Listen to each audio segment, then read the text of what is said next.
चलो आज हम स्टार्ट कर रहे हैं new chapter dissolution. Dissolution of partnership form. पिछले 4 चैप्टर में हम कर रहे थे डिसोल्यूशन ऑफ पार्टनरशिप। आज हम करेंगे डिसोल्यूशन ऑफ पार्टनरशिप फॉर्म। क्या फर्क है? पहले जो 4 चैप्टर हमने किए थे रिकॉन्स्टिट्यूशन ऑफ फॉर्म, उसमें पार्टनरशिप पुरानी वाली खत्म हो रही थी, नई पार्टनरशिप शुरू। अब तो पार्टनरशिप फॉर्म ही बंद कर रहे हैं। पार्टनरशिप फॉर्म का डिसोल्यूशन हो रहा है। अच्छा, अगर पार्टनरशिप फॉर्म ही बंद कर रहे हैं तो ऑब्वियसली पार्टनरशिप का भी डिसोल्यूशन हो रहा है। अब इसमें करना ही है क्योंकि बिजनेस बंद कर रहे हैं, फॉर्म बंद कर रहे हैं, तो सारी एसेट्स को बेच देंगे, लायबिलिटी की पेमेंट कर देंगे। पार्टनर्स का जो पैसा बिजनेस में लगा हुआ है उनको वापस मिल जाएगा, वो घर जाएंगे, टाटा बाय बाय। तो बेसिकली हमने सारे अकाउंट्स क्लोज करने हैं। क्वेश्चन में आपको बैलेंस शीट गिवन होगी, और जैसा कि हर एक बैलेंस शीट में होता है, 2 साइड होती हैं। लेफ्ट हैंड साइड से कौन सी होती है? Liabilities. Right hand side asset side. यहां जितनी भी एसेट्स दी होंगी, उन एसेट्स को कितने कितने में बेचा गया, एडजस्टमेंट में नीचे बताया होगा। यहाँ जो लाइबिलिटीज हैं, उनको कितना कितना पे किया गया, नीचे एडजस्टमेंट में बताया गया होगा। पर ये जो एसेट्स बेचना और लाइबिलिटी की पेमेंट करना है, इसके लिए हम एक अकाउंट बनाएंगे जिसको बोलते हैं realisation account. Realisation account.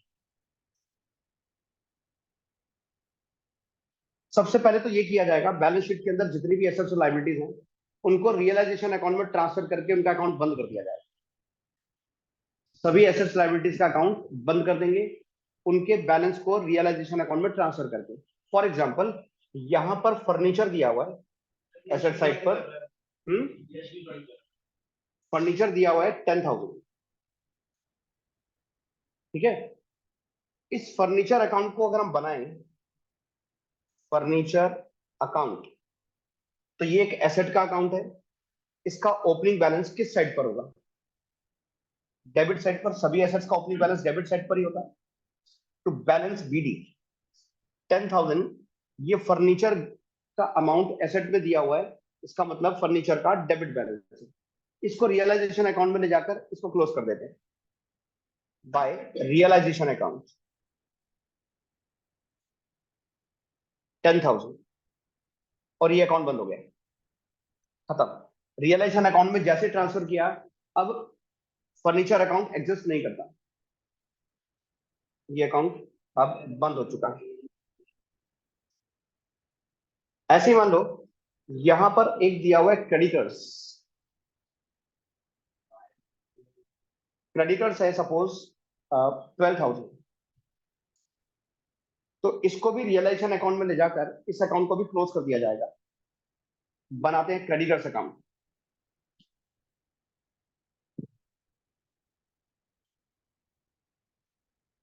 Creditors क्योंकि एक लायबिलिटी है, और हर एक लायबिलिटी का ओपनिंग बैलेंस क्रेडिट साइड पर होता है। यहां लिखेंगे बाय बैलेंस बीडी।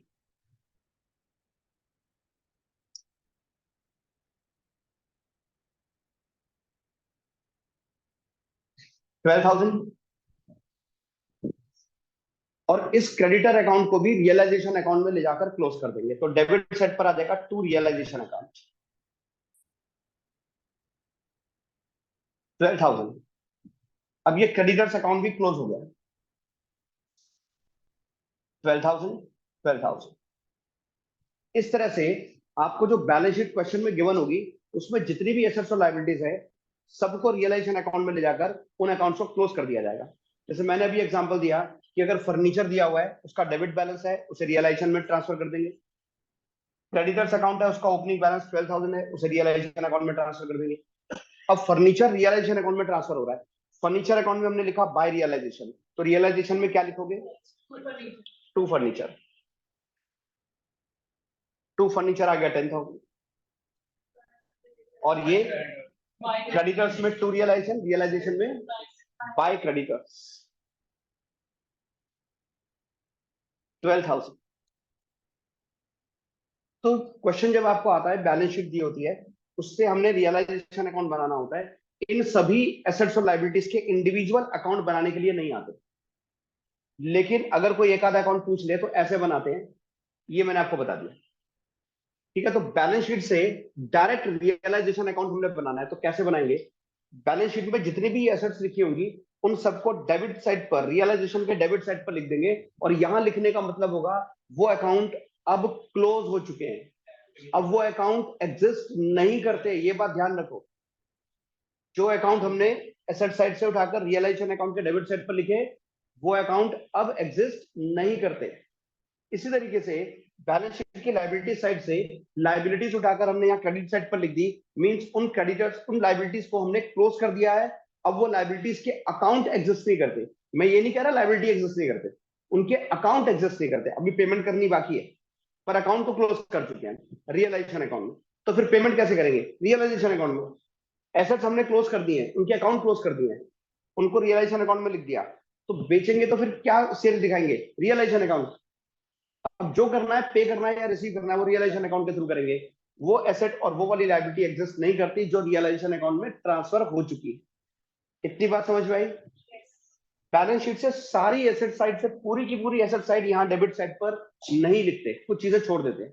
ऐसी लायबिलिटी साइड से सारा का सारा उठाकर यहाँ क्रेडिट साइड पर नहीं लिखते, कुछ चीजें छोड़ देते हैं।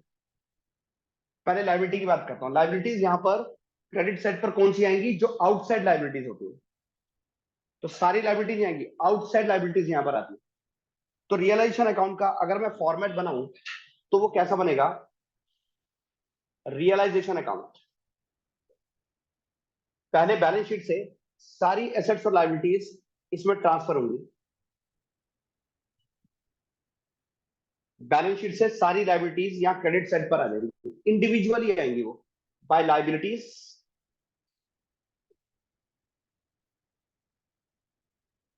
Transferred from balance sheet. मतलब जब हम क्वेश्चन सॉल्व कर रहे होंगे तो ये लैंग्वेज नहीं लिखेंगे, इंडिविजुअल लायबिलिटी का नाम लिखेंगे, जैसे by creditors, by bills payable, by bank loan, individual liability लिखेंगे। जितनी भी होंगी वो सारी यहां पर लिख देंगे, लेकिन कुछ लायबिलिटीज हम नहीं लिखेंगे। लायबिलिटी साइड से सब कुछ उठाकर नहीं लिखना। क्या नहीं लाना यहां पर? Except capital, reserves and partners loan. अगर किसी पार्टनर ने फॉर्म को लोन दिया हुआ है तो वो भी यहां नहीं आएगा। तो कैपिटल्स नहीं आएंगी, रिजर्व्स नहीं आएंगे, और पार्टनर लोन नहीं आएंगे। पीएनएल भी रिजर्व्स में ही आ गया ना, वो भी नहीं आएगा। तो जितने भी प्रॉफिट्स लिखे हुए हैं, एक्यूमुलेटेड प्रॉफिट्स या फिर रिजर्व्स, वो यहां पर नहीं आएंगे। ठीक है? हाँ बेटा, एम्प्लॉयज प्रोविडेंट फंड के बारे में एक स्टेटमेंट मैंने स्टार्टिंग में बोला था, just like creditors, provident fund एक आउटसाइड लायबिलिटी है, तो आएगा यहाँ पर।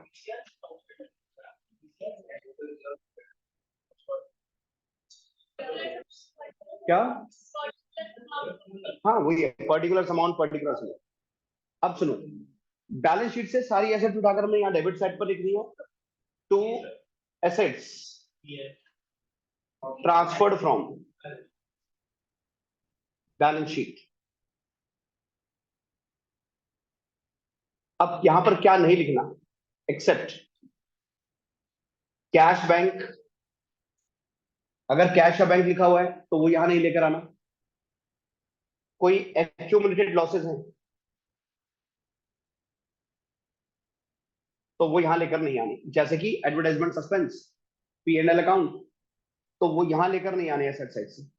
बाकी सारी एसेट्स उठाकर यहां लिख देंगे, चाहे वो रियल एसेट्स हैं, टेंजिबल हैं, इंटेंजिबल है, कैसी भी यहां लिख देंगे। तो बैलेंस शीट से सारी एसेट्स और लायबिलिटीज यहां ट्रांसफर कर दी गई हैं।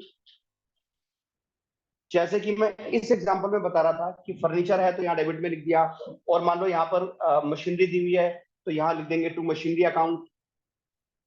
यहाँ लिखा हुआ डेटर्स, यहाँ लिख देंगे डेटर्स।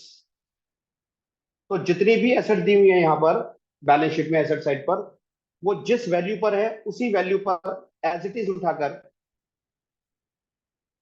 रियलाइजेशन के डेबिट साइड पर लिख दी जाएंगी।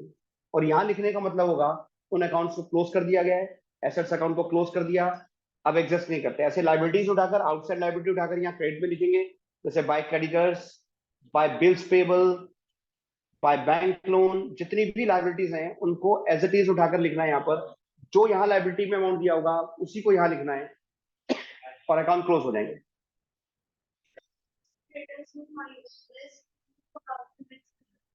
ठीक है, अगर डेटर्स में लिखा है 13,000 minus provision for doubtful debt 1,000 और फिर यहां लिखा है 12,000, तो हम डेटर्स को उठाकर यहां डेबिट में लिखेंगे 13,000 और प्रोविजन को क्रेडिट साइड पर लिखेंगे, प्रोविजन फॉर डाउटफुल डेट 1,000।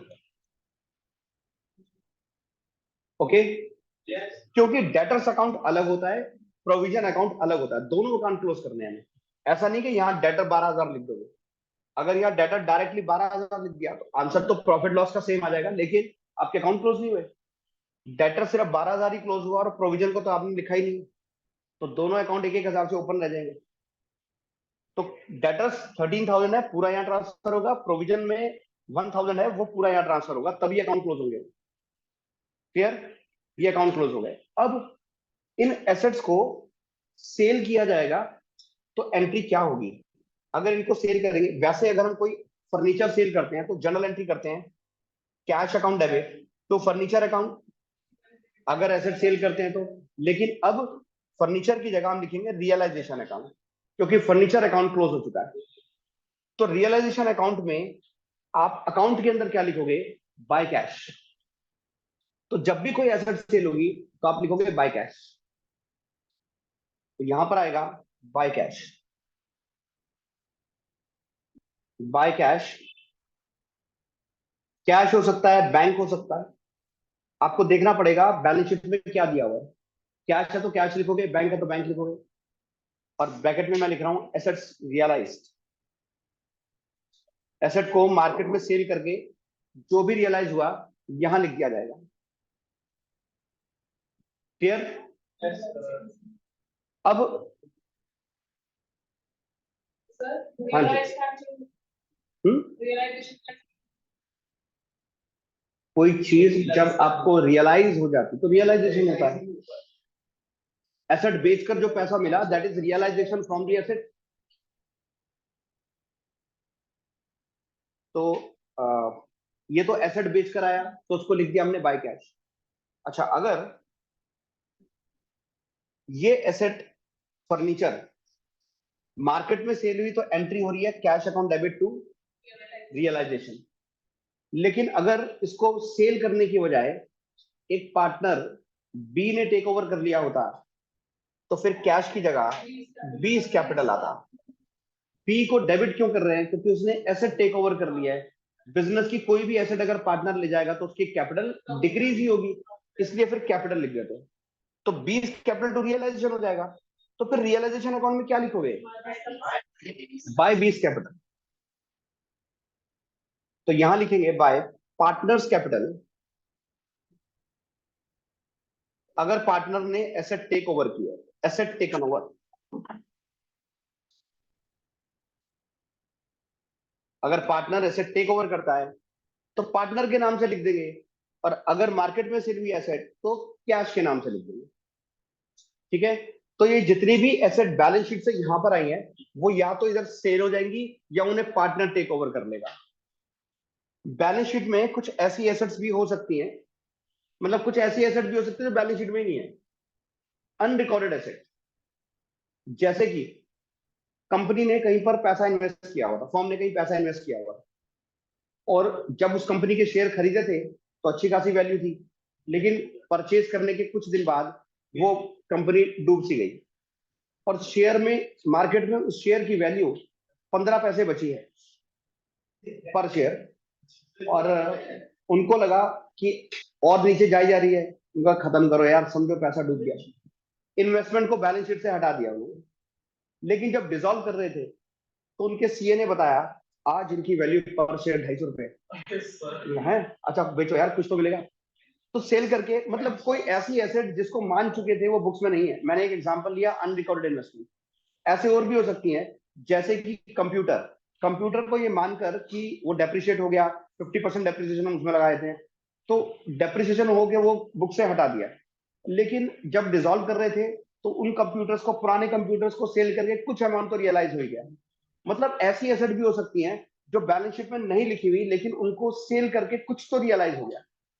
तो ऐसी कोई अनरिकॉर्डेड एसेट है, उसको अगर सेल करते हैं तो पैसा आएगा, एंट्री हो जाएगी cash account debit to realisation account. Unrecorded asset sale करेंगे तो cash account debit to realisation account. तो फिर रिकॉर्डेड एसेट को सेल करके भी तो यही आ रहा था, cash account debit to realisation. फर्क क्या हुआ? कुछ फर्क नहीं है। और अगर पार्टनर टेक ओवर कर लेगा तो 20 कैपिटल या पार्टनर कैपिटल टू रियलाइजेशन। तो यहां पर अगर अनरिकॉर्डेड एसेट है तो वो भी यहीं पर ही आएगी, या तो कैश के नाम पर या पार्टनर के नाम पर। तो यहां लिख देंगे बाय कैश, बैंक या partner capital as the case में भी। ब्रैकेट में लिख देते हैं अनरिकॉर्डेड एसेट। मतलब एसेट अगर रियलाइज होती है तो उसे रियलाइजेशन अकाउंट में क्रेडिट साइड पर लिखना होता है, चाहे वो रिकॉर्डेड एसेट है चाहे वो अनरिकॉर्डेड एसेट। हमने रिकॉर्ड ही नहीं करी थी जिसका अकाउंट। हाँ, वो तो नहीं किया ना ऑब्वियसली, यहाँ तो लिखा ही, यहाँ तो वही आएगा जो बैलेंस शीट से था, लेकिन रियलाइज हो गया तो यहाँ लिखेंगे। तो बैलेंस शीट से जो एसेट्स थी यहाँ पर आई थी, उसमें से एसेट्स या तो सेल हो जाएंगी मार्केट में, या फिर उन्हें पार्टनर टेक ओवर कर लेगा। ये तो अनरिकॉर्डेड है, ये तो बैलेंस शीट में नहीं थी, तो बैलेंस शीट में नहीं थी तो यहाँ नहीं आई थी। लेकिन रियलाइज करके अगर कुछ उनसे उनसे मिल गया है पैसा, तो कैश, बैंक या partner capital as the case में भी यहाँ क्रेडिट साइड पर लिख देंगे। समझ में आया? बैलेंस शीट में 12,000 का फर्नीचर था, 14,000 में दिया, 12,000 का फर्नीचर 14,000 में सेल कर दिया, तो यहाँ 14,000 लिखोगे। यहाँ जितने में सेल हुआ वहां उतना लिखना होता है। उसके बीच में जो प्रॉफिट लॉस है उसे हम अभी कंसिडर नहीं करते, क्योंकि realisation account individual asset liability के प्रॉफिट लॉस को कंसिडर नहीं करता, बल्कि ओवरऑल प्रॉफिट या लॉस निकाल कर दे देता है। तो बैलेंस शीट में जो वैल्यूज है बस उन्हीं को यहाँ लिखना है, और वो जितने में रियलाइज होंगी उनको यहाँ पर लिखना है। क्लियर? अब बैलेंस शीट से लाइबिलिटीज उठाकर हमने यहाँ लिखी हुई है। अब लाइबिलिटीज की अगर पेमेंट करेंगे तो एंट्री क्या होगी? अगर जैसे क्रेडिटर्स की पेमेंट की, तो वैसे अगर क्रेडिटर को पे करते हैं तो एंट्री क्या करते हैं? Creditors account debit to cash account. लेकिन अब क्रेडिटर्स अकाउंट तो क्लोज हो चुका है, तो उसकी जगह लिखेंगे रियलाइजेशन अकाउंट। तो रियलाइजेशन टू कैश इसकी एंट्री बनती है। तो रियलाइजेशन अकाउंट में क्या लिखोगे? To cash. तो जब रियलाइजेशन अकाउंट हम बना रहे हैं तो यहां पर लिखा जाएगा to cash, to cash account या बैंक अकाउंट। ब्रैकेट में लिख लेते हैं लाइबिलिटीज पेड। लाइबिलिटीज को पे कर दिया तो इस साइड पर आ जाएगा। और लाइबिलिटी हो सकता है तो पार्टनर टेक ओवर कर ले, कह रहा है ठीक है इसकी रिस्पॉन्सिबिलिटी मैं लेता हूँ, क्रेडिटर को मैं देख लूंगा, तो फिर कैश की जगह पर पार्टनर कैपिटल आ जाएगा, जिस पार्टनर ने भी लाइबिलिटी की रिस्पॉन्सिबिलिटी ली है, फिर उसका नाम लिखेंगे। तो यहाँ डेबिट साइड पर आ जाएगा to partners capital. Liabilities taken over.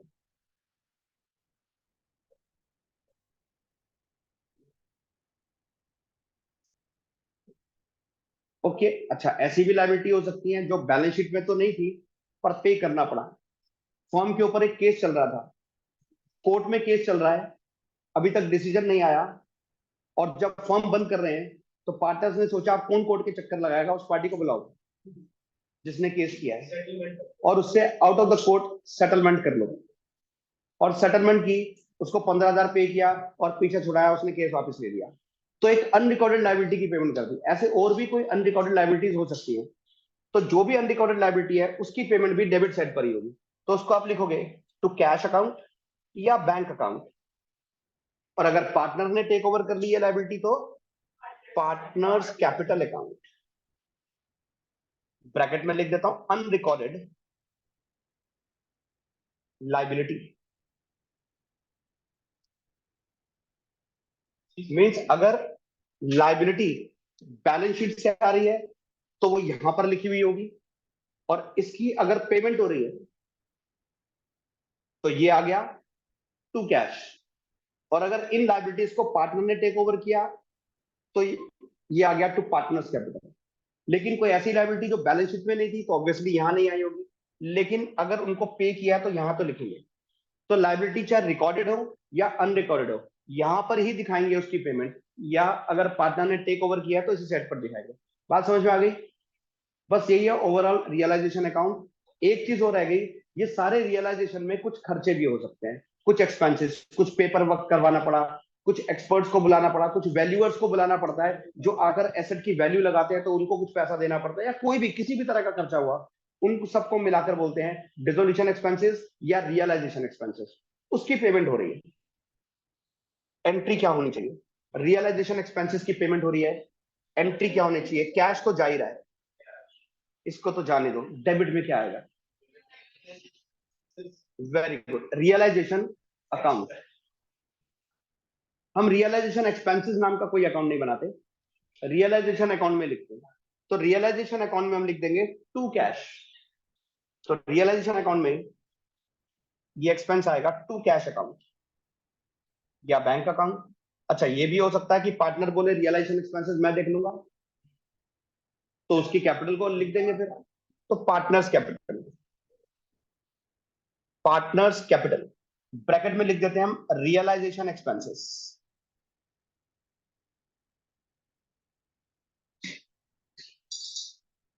Entry तो यही होती है सिर्फ रियलाइजेशन में। अब इसे क्लोज करेंगे। बैलेंसिंग फिगर अगर डेबिट साइड पर आई तो वो प्रॉफिट होगा, क्रेडिट साइड पर आई तो वो लॉस होगा, और उसे सभी पार्टनर्स में प्रॉफिट शेयरिंग रेशो में डिवाइड कर देंगे। कौन सी रेशो? ओल्ड या न्यू? यहाँ ओल्ड न्यू कुछ नहीं होता, एक ही रेशो होती है। एक ही रेशो होती है, पार्टनरशिप फर्म बंद हो रही है, आप कौन सी नई रेशो? तो एक ही रेशो होती है, बस उसमें डिवाइड कर देंगे। इसलिए मैं आपको कह रहा था लास्ट टाइम कि डिसोल्यूशन चैप्टर बाकी सभी चैप्टर से बिल्कुल अलग है, जो रिकॉन्स्टिट्यूशन में पढ़ते आ रहे हैं पिछले 4 चैप्टर, उससे बिल्कुल अलग चैप्टर है ये। चलो, अब इसको क्या करना है? क्लोज। बैलेंसिंग फिगर अगर डेबिट साइड पर आई तो हम उसे लिखेंगे to profit transfer to capitals. मान लो ए और बी दो पार्टनर है, तो उनमें ये प्रॉफिट ट्रांसफर हो जाएगा। और अगर लॉस आया तो क्रेडिट साइड पर आ जाएगा, by loss transfer to capitals. Suppose A और बी पार्टनर है तो उनमें ये लॉस प्रॉफिट शेयरिंग रेशो में डिस्ट्रीब्यूट कर दिया जाएगा। अब या तो लॉस आएगा या फिर प्रॉफिट आएगा, इन दोनों में से कोई एक आ सकता है, दोनों थोड़ा ना देंगे। तो ये रियलाइजेशन अकाउंट का फॉर्मेट हुआ।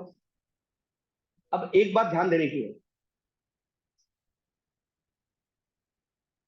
रियलाइजेशन अकाउंट जब भी आप बनाओगे, बैलेंस शीट से सारी एसेट्स और लायबिलिटीज लिख लेने के बाद आपने एक कसम खानी है कि ये सब एसेट और लायबिलिटी लिख लेने के बाद आप किसी भी अकाउंट का नाम अगर यहां लिखोगे तो या तो वो कैश बैंक होगा या फिर पार्टनर कैपिटल होगा। इसके अलावा किसी अकाउंट का नाम नहीं लिखना आपने। नहीं तो क्या होता है, मैं ये इसलिए कह रहा हूं आपने कसम खानी है, क्योंकि यहाँ पर फर्नीचर लिखा हुआ है, फर्नीचर को बेचा तो ये तो ध्यान रहता है, फर्नीचर को बेचा तो क्रेडिट साइड पर आएगा, लेकिन लिख देते हैं बाय फर्नीचर, क्या आएगा? यहाँ क्रेडिटर लिखा हुआ है, क्रेडिटर को पेमेंट कर दी, ये तो ध्यान रहता है कि इधर आएगी, तो लेकिन लिख देते हैं टू क्रेडिटर्स। नहीं करना। बैलेंस शीट से सारी एसेट और लायबिलिटी लिखने के बाद आपने कसम खानी है, मैं कसम खाता हूं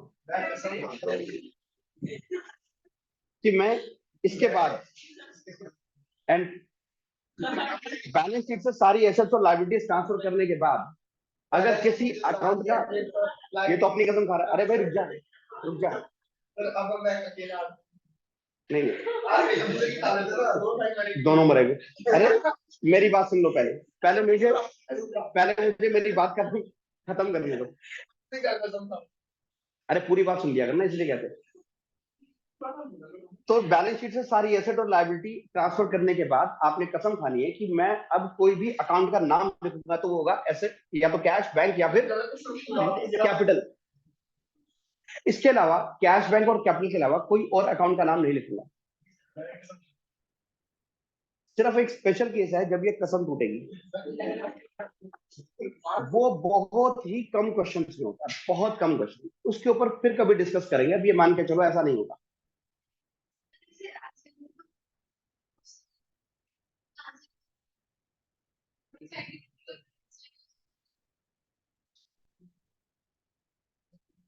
दोबारा बोलो। एसेट में लिख दिया। हम्म।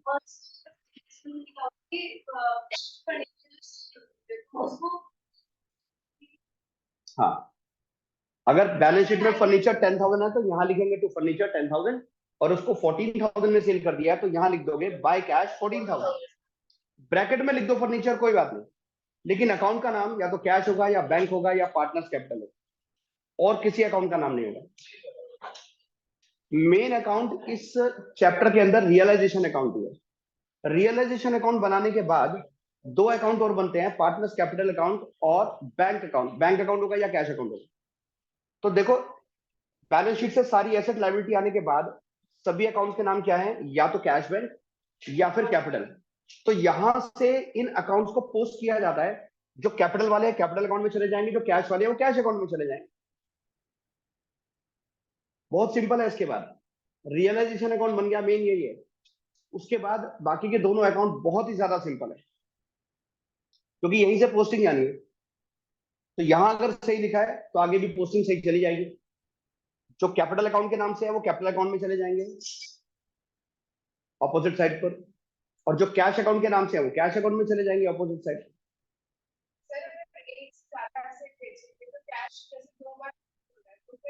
वो मैं अभी क्वेश्चन में बता देता हूँ, आपके क्वेश्चन का आंसर मिल जाएगा। इतना समझ में आ गया? ठीक है, अभी एक क्वेश्चन लेते हैं। स्पायरल निकाल लो।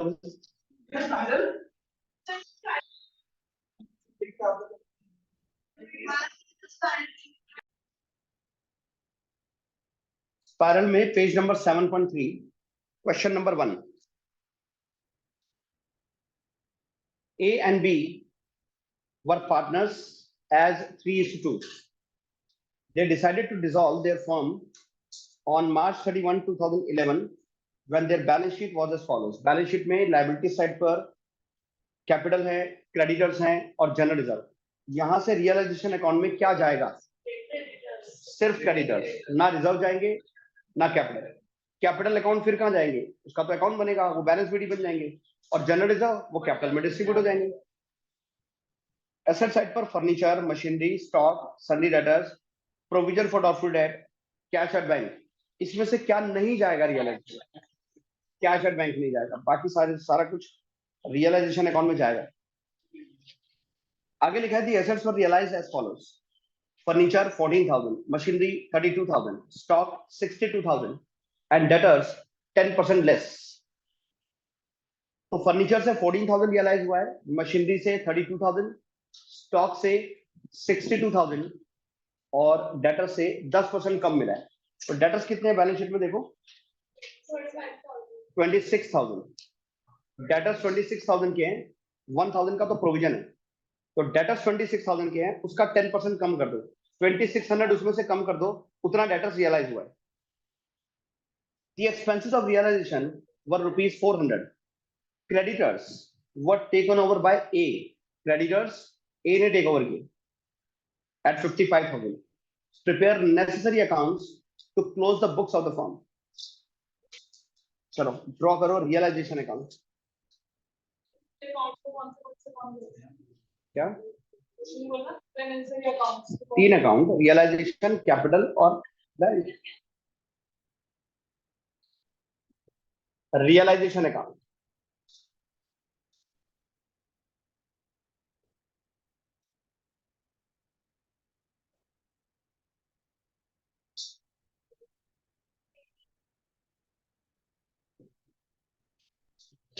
पर्टिकुलर अमाउंट,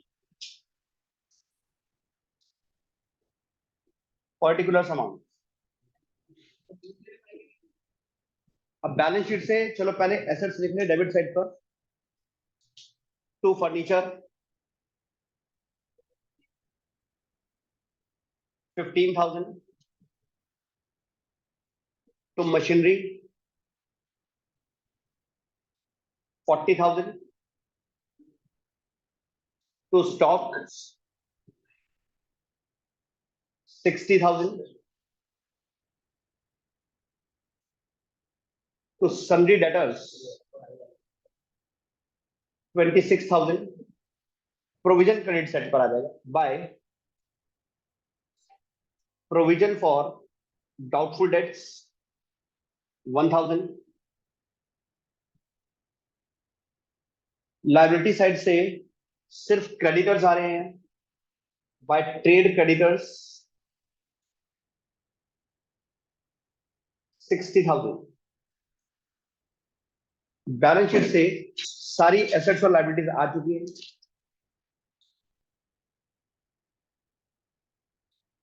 अब समय आ गया है कसम खाने का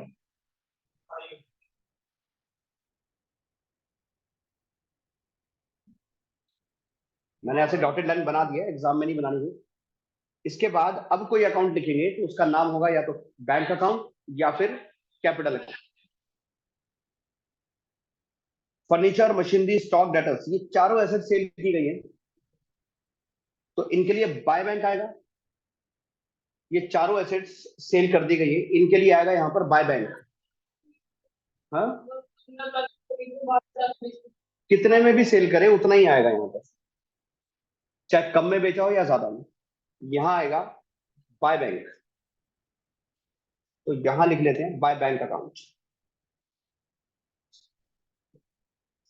चारों एसेट्स का अलग अलग अमाउंट हमें पता है कितने कितने में सेल हुई है हम यहाँ पे चाहत हम यहाँ पे चारों को ऐसे लिख सकते हैं बाय बैंक ब्रैकेट में फर्नीचर बाय बैंक ब्रैकेट में मशीनरी बाय बैंक ब्रैकेट में स्टॉक बाय बैंक ब्रैकेट में डेटर्स हम 4 बार बाय बैंक अकाउंट लिख सकते हैं या फिर हम बैंक अकाउंट एक ही बार लिखे ब्रैकेट में लिख देते हैं एसेट्स रियलाइज और डिटेल अब इसके नीचे लिख देते हैं कि फर्नीचर रियलाइज हुआ है 15,000 में 15 नहीं है क्या था 14,000 14,000 में फर्नीचर रियलाइज हुआ मशीनरी रियलाइज हुई है 32,000 में स्टॉक 62,000 डेटर्स 10% लेस यानी कि 26,000 में से 2600 माइनस कर देते हैं 23,400 अब चारों एसेट्स का ये टोटल कर देंगे और यहां फाइनली अमाउंट में लिख देंगे 400 ये हो गया 6 8 11 13 1,31,400 आ गया तो ये सारी एसेट्स रियलाइज हुई है 1,31,400 और हमने बैंक अकाउंट एक ही बार लिखा है बाय बैंक अकाउंट ये जो नीचे ये जो इनर कॉलम में लिखा है ये सब डिटेल है लेकिन अकाउंट का नाम एक ही बार आया है बाय बैंक अकाउंट अब जो लाइबिलिटीज हैं एक ही लाइबिलिटी है वैसे तो क्रेडिटर्स इसकी पेमेंट डेबिट साइड पर होनी है इसको ए ने टेक ओवर किया है अगर इसकी पेमेंट की होती तो टू बैंक लिखते लेकिन ए ने टेक ओवर किया है इसलिए लिखेंगे to A's capital account bracket में लिख देंगे क्रेडिटर्स कितने में टेक ओवर किया है 55,000 में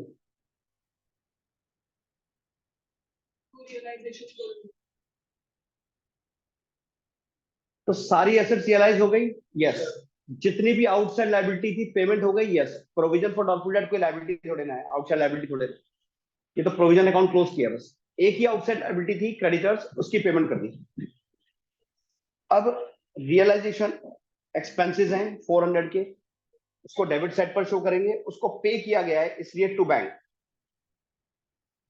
ब्रैकेट में रियलाइजेशन एक्सपेंसेस अगर इसे पार्टनर ने टेक ओवर किया होता तो उसकी कैपिटल को लिखते डेबिट साइड पे 400 रुपीज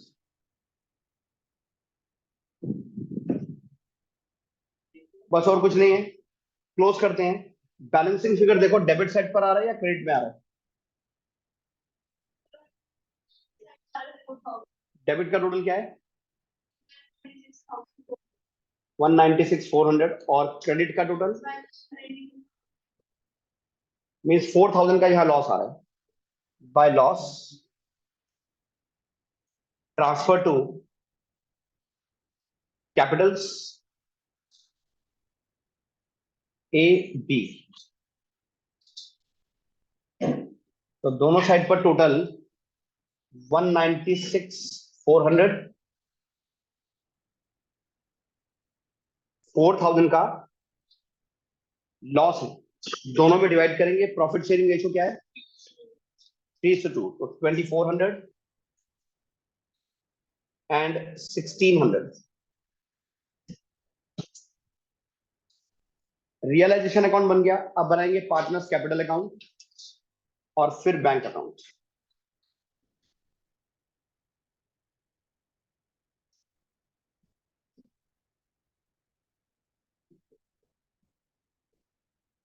पार्टनर्स कैपिटल अकाउंट।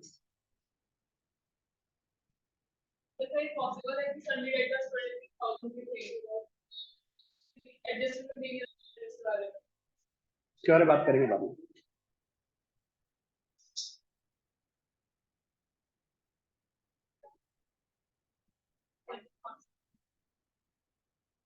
दो ही पार्टनर है।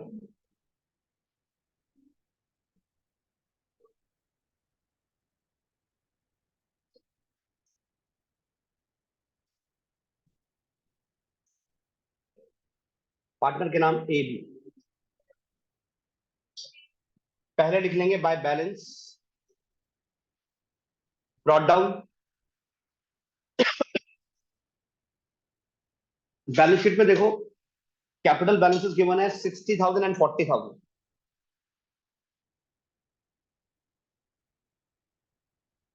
बैलेंस शीट से कुछ कैपिटल अकाउंट में आना है क्या? जनरल रिजर्व आएगा बाय जनरल रिजर्व। तो कैपिटल और रिजर्व्स ये दोनों ही हमने रियलाइजेशन में नहीं लिखे थे, मतलब ये अकाउंट क्लोज नहीं हुए थे दोनों। कैपिटल तो बैलेंस शीट आ गए, रिजर्व यहाँ डिस्ट्रीब्यूट कर रहे हैं। 20,000 को 3:2 में 12,000 एंड 8,000।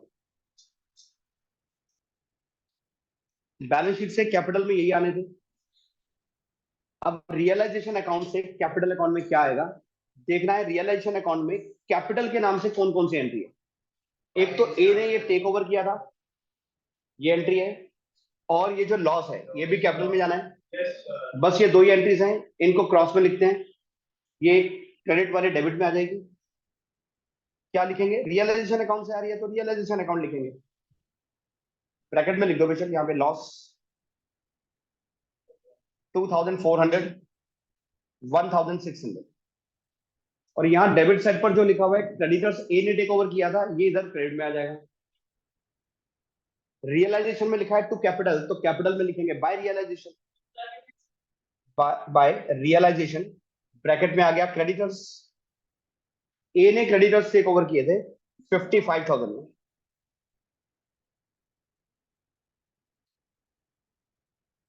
अब हमारी कसम खाने के बाद जितने भी अकाउंट थे वो या तो कैपिटल थे या फिर बैंक। कैपिटल वाले कैपिटल में चले गए, जो बैंक वाले बचे हैं वो बैंक अकाउंट बनाएंगे, उसमें चले जाएंगे। अब कैपिटल अकाउंट क्लोज करते हैं। कैपिटल अकाउंट में हमने क्या क्या किया? ओपनिंग बैलेंस लिखा, बैलेंस शीट से जो रिजर्व आया वो लिख दिया। रियलाइजेशन में जो भी कैपिटल के नाम से लिखे हुए थे वो क्रॉस में लिखिए, बस खत्म। कैपिटल अकाउंट खत्म। डेबिट साइड पर जो बैलेंसिंग फिगर बचेगी उसको क्या लिखेंगे? To bank account. Balance sheet नहीं लिखना। बैलेंस शीट का मतलब होता है कि कैपिटल अकाउंट कंटिन्यू हो रहा है, यहाँ तो फॉर्म बंद हो रही है। तो फॉर्म जब बंद हो रही है तो बैंक में कैपिटल अकाउंट में जो बैलेंसिंग फिगर आ रहा है उसका मतलब होता है पार्टनर्स को पेमेंट हो रही है, पार्टनर्स के साथ फुल सेटलमेंट हो रही है। तो जो भी बैलेंसिंग फिगर होगी चाहे वो डेबिट में आ रही है या वो क्रेडिट में आ रही है, क्रेडिट में तो बहुत कमी आती है, डेबिट में ही आएगी ज्यादातर क्योंकि पार्टनर को पैसा मिल रहा होता है। तो डेबिट में लिखेंगे टू बैंक। अगर क्रेडिट में भी आ रही होगी बाई चांस किसी पार्टनर की तो उसको भी बाय बैंक ही लिखेंगे, मतलब फाइनल सेटलमेंट हो जाती है पार्टनर्स के साथ। तो ए और बी का देखते हैं फाइनल पेमेंट क्या हो रही है। ए का टोटल क्रेडिट साइड पर 127,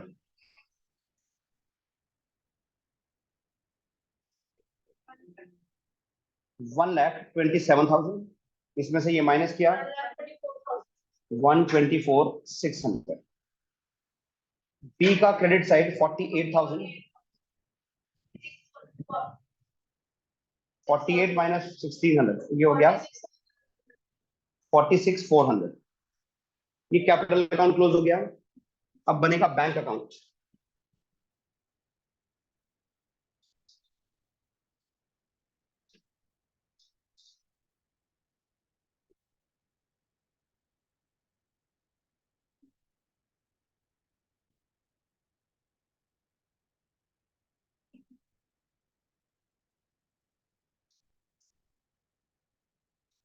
बैंक अकाउंट।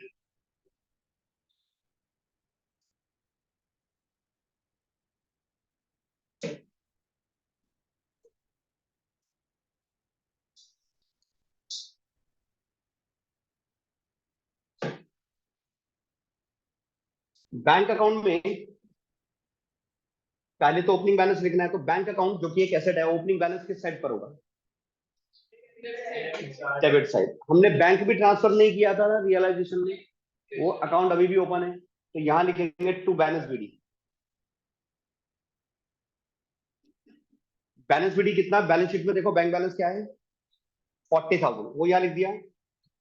अब पिछले दोनों अकाउंट में देखो, जहां जहां बैंक लिखा है उसको अपोजिट साइड पर यहां पे लिखना है, खत्म, बैंक अकाउंट खत्म। रियलाइजेशन अकाउंट में क्रेडिट साइड पर एक लिखा हुआ है बाय बैंक, तो इसको यहां डेबिट में लिख दो टू रियलाइजेशन।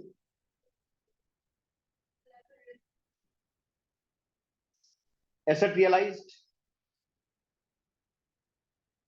ये फाइनल अमाउंट लिखना है 1,31,400।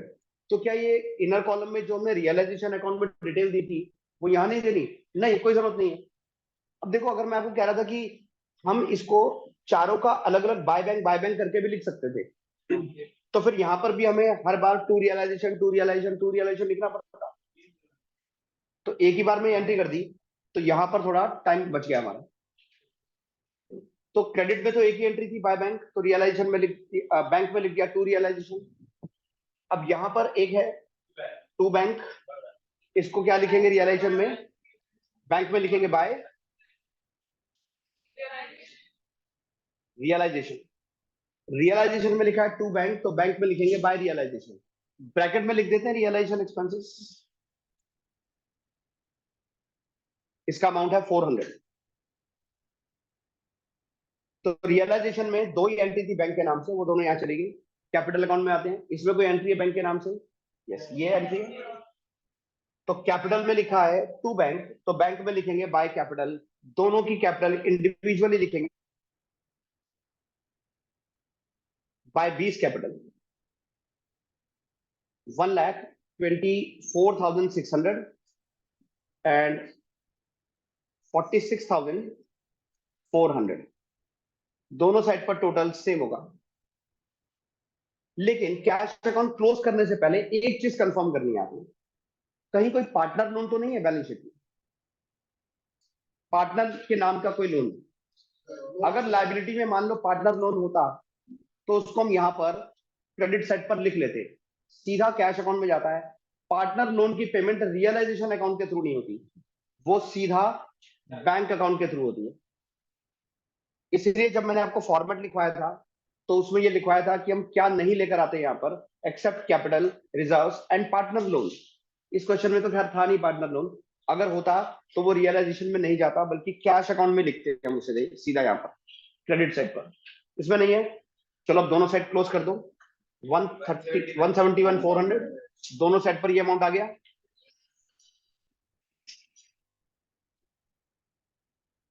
तो ये था डिसोल्यूशन का एक सिंपल सा क्वेश्चन। ठीक है, तो आज का होमवर्क टीएस ग्रेवाल से है।